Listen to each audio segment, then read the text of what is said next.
tips dari Allah, dari Rasul, cara kita supaya lebih sabar dalam menghadapi ujian, khususnya ujian perasaan. Pertama, saya mengambil dari hadis riwayat yang diriwayatkan dari Abu Hurairah, hadis Hasan. Nabi SAW mengatakan, "Ma yazalul bala'u bil mu'mini wal mu'minati fi nafsihi wa waladihi wa malihi hatta yalqallaha ta'ala wa ma alaihi khati'ah." Tidaklah seseorang selesai diuji, baik dia laki-laki, orang yang beriman, atau perempuan yang beriman, baik itu ujiannya terjadi pada dirinya, atau melalui anaknya, atau melalui hartanya, artinya ujian harta, ujian fisik, ujian perasaan, sampai dia bertemu dengan Allah dan dia tidak punya dosa. Apa maksud dari hadis ini? Ujian itu tidak akan berakhir kecuali kalau dosa kita sudah habis. Allah akan menguji kita terus untuk membersihkan diri kita dari dosa. Sehingga yang harus kita coba bangun awareness dalam diri kita kalau lagi diuji, Allah pengen membersihkan dosa saya nih. Sehingga kita ridho dengan ujian, bukan ikhlas ya. Kalau ikhlas ibadah, kalau ujian ridho, rela. Saya ridho ya Allah, walaupun ini berat. Saya ridho ya Allah, walaupun saya berharap Engkau beri jalan keluar. Saya ridho ya Allah, walaupun saya berharap ditolong oleh Allah. Tapi tetap ridho diberikan ujian itu, sambil berdoa diberikan jalan keluar, ditolong, diberikan keajaiban. Cuman gak mau mengeluh. Dan berdoa meminta jalan keluar bukan mengeluh, itu ibadah. Berdoa itu ibadah dalam Islam. Sehingga Allah suka banget sama hamba yang berdoa. Allah suka dengan hamba yang curhat. Nabi itu kalau lagi curhat, doanya aja bisa berjam-jam cuma doa doang tuh. Kayak hadis Aisyah pas lagi cemburu malam-malam kan. Aisyah lagi tidur, ini jatah malamnya Aisyah. Tiba-tiba dia nyari-nyari raba-raba, Nabi gak ada. Dicari di kamar mandi gak ada. Biasanya Nabi sholat di sebelah Aisyah. Wah curiga nih, jangan-jangan ke rumah si fulan. Dicari ke rumahnya, ditelepon gak aktif, mungkin lagi dicas, datang ke rumahnya. Ketuk pintu. Hafsah, Nabi di rumah kamu enggak? Enggak Aisyah, beneran. Cari ke rumah Sofia. Sofia, Nabi di sini enggak? Enggak, beneran. Cari ke rumah Maria. Maria di sini enggak Nabi? Enggak. Kemana ya Nabi? Rumah istri-istri yang lain enggak ada. Pas balik ke rumahnya, ngelewat masjid, ngelihat Nabi lagi sujud di Masjid Nabawi, di mihrab. Dan Aisyah mendengar Nabi menangis sambil berdoa. Dan sujudnya itu seperti membaca 1 juz Al-Quran. Dan itu isinya doa nangis. Robbi. Jadi kalau kita katakan gak usah banyak berdoa sama Allah, malu. Justru Allah suka kepada hamba yang berdoa. Justru sebaliknya, kalau kita jarang berdoa atau enggan berdoa, buat Allah itu orang sombong. Allah gak suka hamba kayak gitu. Kamu gak butuh saya, sama kayak kita lagi ada masalah, punya teman yang punya kelebihan harta, terus kita kayak bingung gitu nyari kesana kemari pinjaman, dia gak dikasih tahu. Pas dia tahu dari orang lain, dia ngomong apa? Kamu gak nganggap saya ya? Emangnya saya bukan teman kamu? Kok kamu punya masalah keuangan tapi saya gak dikasih tahu, malah saya tahunya dari orang lain? Tersinggung kan? Kalau teman kita aja tersinggung, apalagi Allah. Kamu punya masalah kok gak ngomong ke saya, wahai hambaku? Bukan berarti Allah gak tahu. Allah tahu, cuman Allah berhak, bukan ingin ya, berhak untuk dilibatkan. Allah berhak untuk dicurhatin. Allah berhak untuk dijadikan tempat kita untuk habis-habisan menangis dan melampiaskan masalah kita kepada Allah dalam bentuk curhat-curhat dan doa. Sehingga kalau kita berdoa, ya Rabbi, Allah langsung inni qarib, mendekat Allah kepada kita.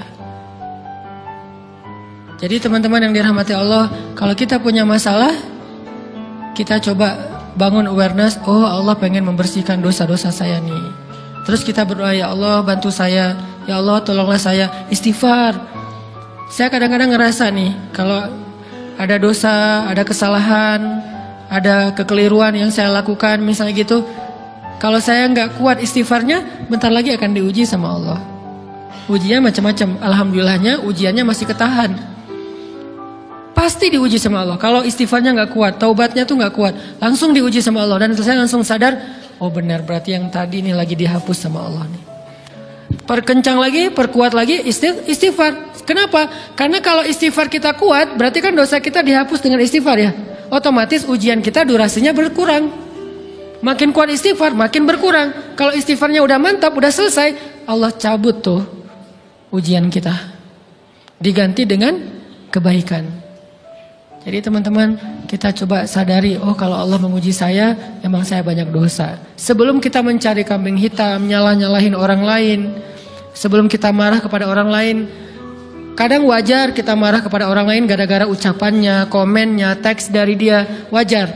Tapi sebelum itu, marah dulu kepada diri kita atas dosa dan kesalahan kita yang baru saja kita lakukan, atau yang dulu kita lakuin dan belum benar-benar kita tinggalkan.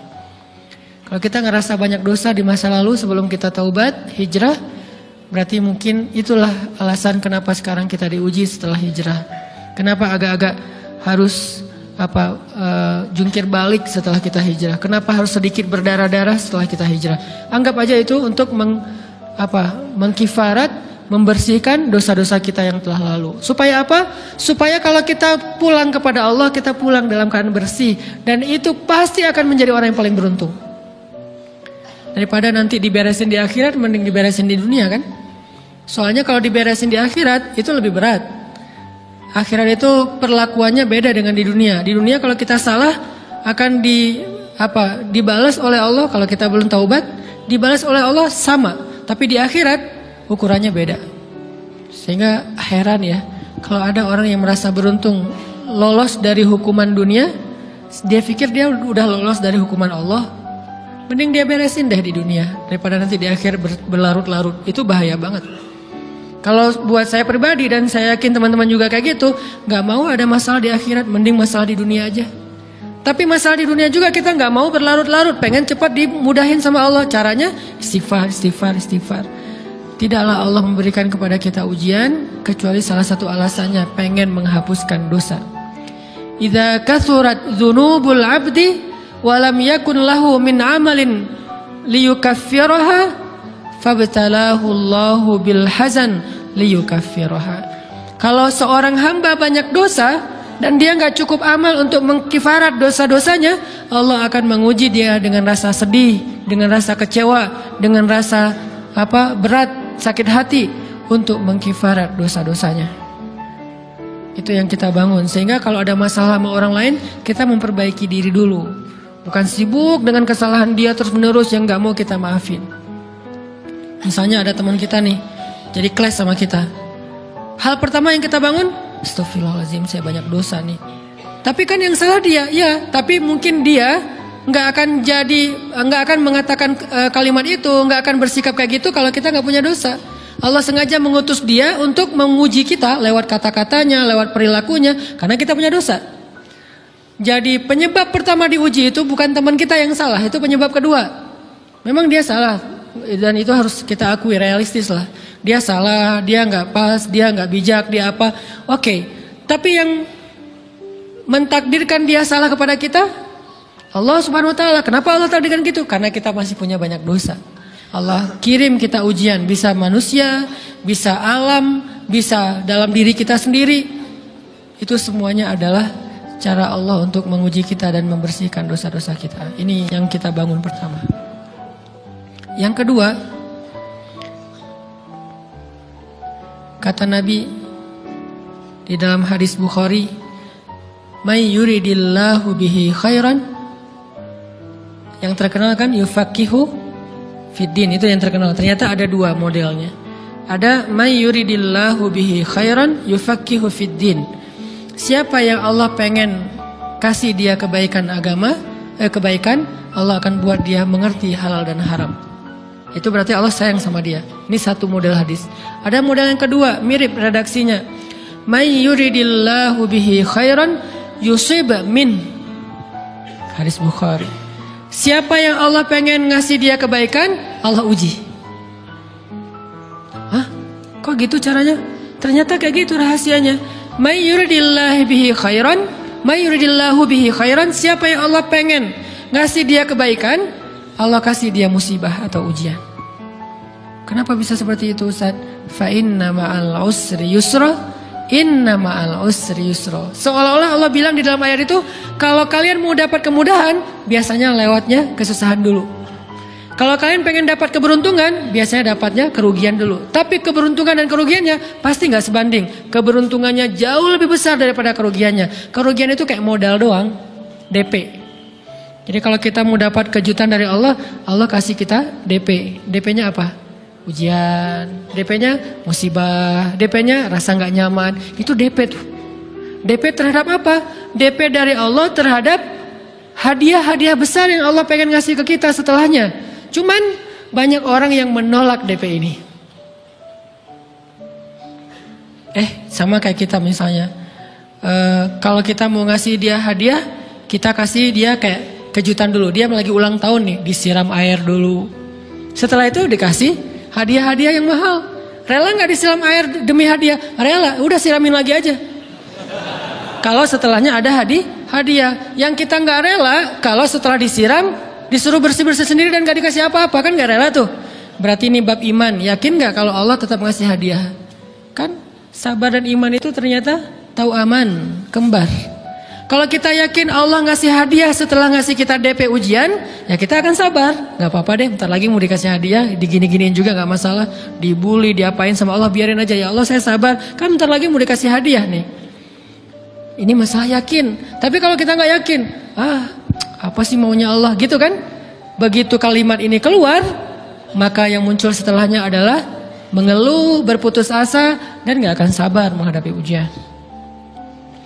Ujian, kata Nabi, may yuridillahu bihi khairan, siapa yang Allah pengen kasih hadiah, siapa yang Allah pengen kasih kejutan, siapa yang Allah pengen kasih pertolongan, siapa yang Allah pengen kasih kebaikan, yusib min, Allah akan uji dia dulu. Ini sunnatullah. Sehingga kalau kita lagi diuji, yang kita lihat jangan ujiannya, apa setelah itu. Gimana ngelihatnya Ustaz, gak kelihatan? Dengan mata hati. Istafti qalbak, tanya kepada hatimu, kelihatan gak? Dengan mata hati. Gimana ngelihat dengan mata hati? Dengan iman, saya percaya Allah pasti ngasih kebaikan setelah ini. Orang Allah sendiri yang ngomong, gak ada satu huruf pun di Al-Quran yang salah. Apalagi satu ayat, apalagi dua ayat. Fa inna ma'al usri yusra, ditegesin lagi. Inna ma'al usri yusra. Tapi usr dulu, baru yusr. Dikasih kesusahan sedikit, dikasih kemudahan yang banyak. Dikasih kesusahan sedikit, dikasih kemudahan yang banyak. Ini yang kita coba bangun tajdidul iman, bangun memperbaharui yakin. Sehingga ketika kita diuji, sedih, wajar. Mengaduh sedikit bukan mengeluh ya. Kalau mengeluh kan nyalahin Allah. Kalau ngaduh, yang namanya orang dicubit kan, itu ngaduh. Tapi kalau apa sih maunya Allah? Nah itu ngeluh. Antara mengadu dengan mengeluh berbeda. Mengadu itu manusiawi. Sedih itu manusiawi. Air mata bahkan bukan hanya manusiawi, itu rahmat dari Allah. Orang yang gak bisa menangis itu yang bahaya. Kalau kita masih bisa menangis, berarti kita masih peka hatinya. Bukankah anak kecil paling sering menangis? Berarti hatinya peka. Siapa lagi selain anak kecil yang paling sering menangis? Cewek. Cowok itu emang gak punya perasaan, makanya jarang nangis. Cewek dikit-dikit nangis, jangan bilang, cemen banget sih nangis, apa, cengeng apa. Enggak, karena dia perasaannya lebih peka dari kita. Itulah kenapa Allah menitipkan bayi kepada perempuan. Kalau dititipin ke laki-laki, hancur. Di balik kepekaan perempuan, di balik sensitifnya perempuan, di balik perasaannya yang luar biasa, di situ Allah Subhanahu wa taala menitipkan amanah, dia yang paling baik dalam merawat bayinya. Perempuan secara umum mungkin lebih banyak bicara daripada laki-laki ya. Walaupun ada orang yang perempuan pendiam banget, ada yang nggak ngomong sama sekali, misalnya diem-diem aja, ada. Tapi secara umum perempuan lebih banyak berucap daripada laki-laki. Emangnya ini kekurangan? Bukan. Ini kelebihan. Kalau dia berikan itu dalam hal yang tepat. Apa yang tepat? Mendidik anak.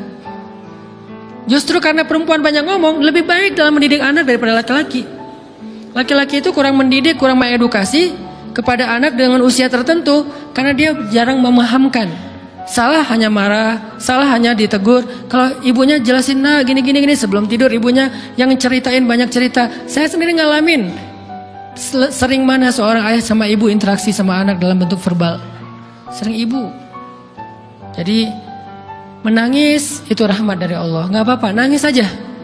Dan itu tidak disebut mengeluh. Kamu kok nangis? Kan orang Islam harus sabar. Emangnya nangis dengan sabar itu bertolak belakang? Sabar tetap sabar. Ya nangis jalan aja terus nangis. Nangis apa pakai nangisnya nggak cuma nangis doang. Emotikonnya juga nangis, berderai-derai gitu. Sampai air matanya menggenang gitu kan ya. Boleh lah. Ditambah lagi dengan visual menangisnya, posting bahwa dia lagi tertusuk duri dengan postingan kaktus atau apalah. Dia pengen share ke semua orang bahwa saya sedang sedih. Sehingga nanti ketika ada orang yang menghibur dia dengan sedikit kata-kata yang sabar ya segala macam, wah makin berderai-derai. Itu belum jadi. Kecuali dia keluarkan kata-kata mengeluh, baru dia disebut orang yang banyak mengeluh, berputus asa. Kalau mengaduh, wajar. Walaupun ada nabi udah diuji berat gak mau mengaduh, apalagi ngeluh. Zakaria digergaji, mengadu aja enggak. Kenapa? Karena kata malaikat, kalau kamu mengaduh sedikit aja, maka Allah Subhanahu wa taala akan menghancurkan kaum ini. Dia kasihan kepada kaumnya, enggak mau mengaduh. Satu-satunya orang yang kita tidak boleh mengaduh hanya orang tua. Atau itu mengeluh kalau untuk orang tua. Kalau yang lain enggak disebut mengeluh. Kalau ke teman, malas enggak apa-apa. Jangan sering-sering tapi. Apaan sih? Ke teman boleh. Tapi ke orang tua, saja, itu bukan lagi mengadu, itu sudah mengeluh. Khusus untuk orang tua. Kalau di antara manusia. Kalau kepada Allah dan Rasul, pastinya lebih dari itu. Ketika kita diam saja, tidak langsung beranjak sami'na wa ata'na labbaika ya rabbi wa sa'daik, enggak memenuhi panggilan Allah, itu sudah disebut bagian dari kufur ingkar. Tapi minimal kita mungkin masih mengaduh, kita masih menangis, kita masih lelah, kita masih merasa lemah. Setidaknya kita tidak mengeluh. Kenapa? Kita percaya Allah kalau mau ngasih hadiah kepada hambanya, DP-nya itu ujian. Dan yakinlah hadiahnya minimal 10 kali lipat lebih baik daripada ujian itu. Minimal, karena gak ada amal soleh yang dibalas di bawah 10 kali lipat tuh gak ada. Amal soleh, amal ya bukan niat. Amal yang udah kita kerjakan minimal dibalas 10 kali lipat. Minimal, maksimalnya bighairi hisab, tanpa batas. Bighairi hisab, tanpa batas. Ada yang 700 kali lipat kayak sedekah. Tapi tetap aja ayat sedekah di akhirnya ujung-ujungnya apa? Bighairi hisab juga kan? Berarti sedekah itu minimal dibalas 700 kali lipat. Minimal. Kalau kita yakin. Selalu syaratnya kalau kita yakin. Dan saya ngebuktiin itu banget. Saya pernah ngalamin lagi jalan-jalan di sebuah kota yang ada becak kayuhnya, becak sepeda gitu ya. Jalan terus saya bilang, Pak berapa ongkosnya? 20.000. Udah naik aja 20.000. Karena kita keliling-keliling kota, ternyata saya jadi kasihan sama dia 20.000. Kasihan kan 20.000 dibayar keliling kota, walaupun pas mampir beberapa tempat mungkin dia dapat tips ya. Tapi saya nggak tega gitu, dia cerita tentang anaknya lagi sekolah, apa segala macam, makin bikin baper kan. Pas selesai, saya kasih dia 100.000. Dari 20.000 dikasih 100.000 karena kasihan. Dan saya yakin, nggak mungkin sedekah itu sia-sia. Kan Nabi bersumpah kan, demi zat yang jiwaku di dalam genggamannya, tidak berkurang harta karena sedekah. Demi Allah, kata Nabi, nggak berkurang harta karena sedekah. Berkurang harta karena belanja? Ya. Berkurang harta karena pacaran? Banget. Modal banget kan? Apalagi buat cowok. Tapi berkurang harta karena sedekah? Gak mungkin kata Nabi. Demi Allah gak berkurang harta karena sedekah. Berkurang harta karena istri? Enggak. Karena memberi kepada istri itu pahalanya lebih gede daripada sedekah. Makanya ngemodalin pacaran setelah nikah itu tumbuh berkah. Modal pacaran sebelum nikah itu apes. Jadi kalau pengen modal nih, ngemodalin cewek, traktir, ngapa-ngapain, bayarin, jangan sebelum nikah. Sebelum nikah jadi orang pelit aja, nggak apa-apa. Tapi setelah nikah, jor-joran ngasih, apalagi yang, bayarin semuanya. Kenapa? Pahalanya lebih gede daripada sedekah. Bahkan lebih gede daripada infak fi sabilillah. Seorang suami memberi nafkah istri, itu pahalanya terkadang lebih besar daripada kita berinfak untuk fi sabilillah, untuk korban perang. Saya heran kalau ada orang sedekahnya rajin tapi ke istrinya kikir, aneh, berarti dia nggak ngerti konsep. Padahal memberi kepada istri itu selama itu kebutuhan pokok ya, dan sedikit entertain, nggak apa-apa asal nggak berlebihan, itu luar biasa. Makanya saya kalau jalan sama istri yang yang mana? Itu yang Onit suka. Oh ya, Onit suka. Kasih aja. Kenapa? Minta ini. Kasih. Selama ada kan kenapa nggak dikasih kan ya? Nanti Allah ganti. Makin rajin kita ngebayarin istri kita, ngebelanjain istri kita, makin Allah ngasih yang kita nggak pernah duga-duga. Sampai istri kita cemburu sama kita. Kok kamu duitnya banyak banget sih? Kan gara-gara aku sering ngasih ke kamu. Ya udah sini lain lagi. Mau ditransfer berapa gitu kan ya? Saya ngasih 100.000 ke si bapak. Dan saya yakin teman-teman sedekahnya pasti lebih dari itu karena 100.000 saya sebut. Kalau 1 juta ke atas saya nggak mau nyebut, malu dong, ria ya.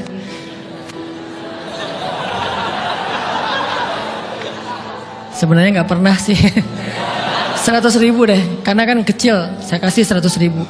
Ternyata begitu saya kasih 100.000, dia doa. Nah ini nih pentingnya sedekah ke orang yang membutuhkan tapi nggak minta-minta. Dia tulus. Dia langsung doa, ya Allah Pak, mudah-mudahan rezekinya lancar, berkah, bertambah dan segala macam, bahagia keluarganya. Doa-doa ini semuanya dikabulkan dalam hitungan hari. Pertama, bertambah bahagia rumah tangganya, dapat kecupan dari istri. Dia nganggap suami saya cowok banget sih. Mulai 1 nih. 2, demi Allah, selang 15 jam kalau nggak salah, karena waktu itu malam, besok paginya ada orang yang ngejar-ngejar saya pengen ngasih hadiah. Ustadz, saya pengen ketemu Ustadz. Maaf saya nggak bisa ketemu sekarang, lagi rush, lagi tight schedule gitu-gitulah, sok-sok gaya nggak jelas gitu ya. Terus Ustadz saya pengen banget ketemu, dia nggak ngomong pengen ketemu apa. Kalau dia bilang mau ngasih duit kan langsung saya prioritaskan kan ya. Berhubung dia nggak ngomong, ya udahlah, saya sok-sok jual mahal gitu. Tapi yang namanya rezeki kan gimana kita tolak dia datang kan. Saya nolak. Pokoknya sebentar aja 5 menit nggak akan ganggu waktu Ustadz. Ya udah besok pagi ya pas breakfast gitu, pakai gaya-gaya dikit breakfast. Pas breakfast, oh ya siap Ustaz, jam berapa? Jam 8, udah janjian jam 8. Mungkin orangnya nih dengar live streaming, Pak jazakumullah khair jaza. Makasih banyak, mudah-mudahan Allah tambahkan rezekinya. Terus beliau besok mau flight ke luar kota jam 8. Akhirnya ngubungin lagi malamnya, Pak Ustaz maaf gak bisa ketemu besok. Karena saya jam 8 itu jadwal terbang. Oh ya udah gak apa-apa, seneng dong saya gak jadi ketemu kan. Tahu gitu kan nyesel saya tuh, seneng. Besok pagi jam 6, Pak Ustadz, alhamdulillah ternyata penerbangan saya di-delay ke jam 11. Allah delay penerbangannya demi ngasih rezeki buat saya. Kan luar biasa kan? Ini hikmah kepedean saya, kegeeran kepada Allah gitu. Di-delay demi saya. Kan kadang-kadang GR ya di depan Allah ya. Robbi akroman kan gitu ayatnya. Allah memuliakan saya dengan istighfar tetap. Akhirnya saya bisa ketemu Ustadz. Saya nggak baca WA-nya. Terlambat baca, baru baca jam 8. Dia udah mulai agak putus asa, kayaknya udah gak mungkin ketemu nih. Jam 8 pas saya baca, ternyata orangnya nggak di delay. Ya udah saya balas, ya udah sekarang saya tunggu ya jam 9. Maaf cuma sebentar. Nggak apa-apa Ustaz, 5 menit. Datang dia. Datang ngasih apa coba? Ngasih duit 200 juta. Demi Allah. Cuman berselang beberapa jam saya tolak-tolak. Tahu gitu Pak, datang malam ini aja.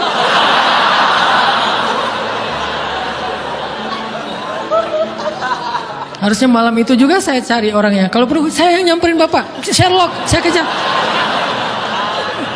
Manusia gitu banget ya. Tapi Masya Allah di situ saya jadi tahu, oh doa orang itu lebih akurat, lebih mantap, lebih diijabah daripada doa saya. Mungkin bukan karena sedekah, tapi karena doa setelah sedekah. Ya Allah dan segala macam dimudahkan sama Allah. Itu luar biasa loh. Saya nggak percaya. Saya pikir main-main. Orang nih iseng kayaknya pengen ketemu doang, pengen selfie. Ternyata pas saya cek, ditransfer, di capture, Ustadz udah ditransfer. Saya, jangan-jangan nih jebakan Batman gitu ya.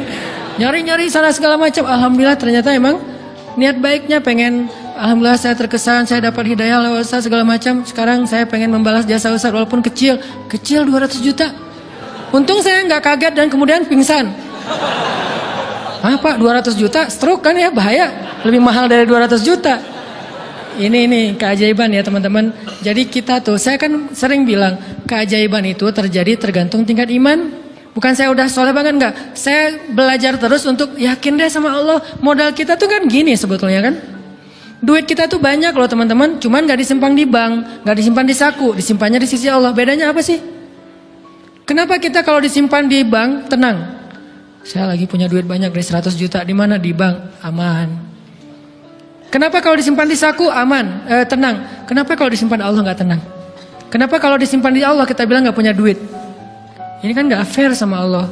Nggak punya duit nih. Siapa bilang nggak punya duit? Kan ada Allah. Tinggal minta sama Allah. Tapi nggak ada wujudnya. Tapi kan ada janjinya. Bukankah janji Allah lebih kuat daripada wujud? Bukankah iman harusnya lebih mantap daripada sesuatu yang konkret yang kita lihat? Ada duitnya di sisi Allah. Kenapa nggak dikasih? Karena kita belum butuh. Kalau kita yakin duit kita itu ada di Allah, tapi dikasihnya pas kita butuh. Begitu butuh ya Allah, langsung dikasih sama Allah. Itu banget benar-benar terjadi dalam kehidupan kita. Pasti kayak gitu. Tingkat tergantung kita yakin apa enggak. Nih, kalau Allah bilang, "May yuridillahu bihi khairan", Allah kalau pengen ngasih hadiah kepada seorang hamba, Allah kalau pengen ngasih kejutan kepada seorang hamba, yusib.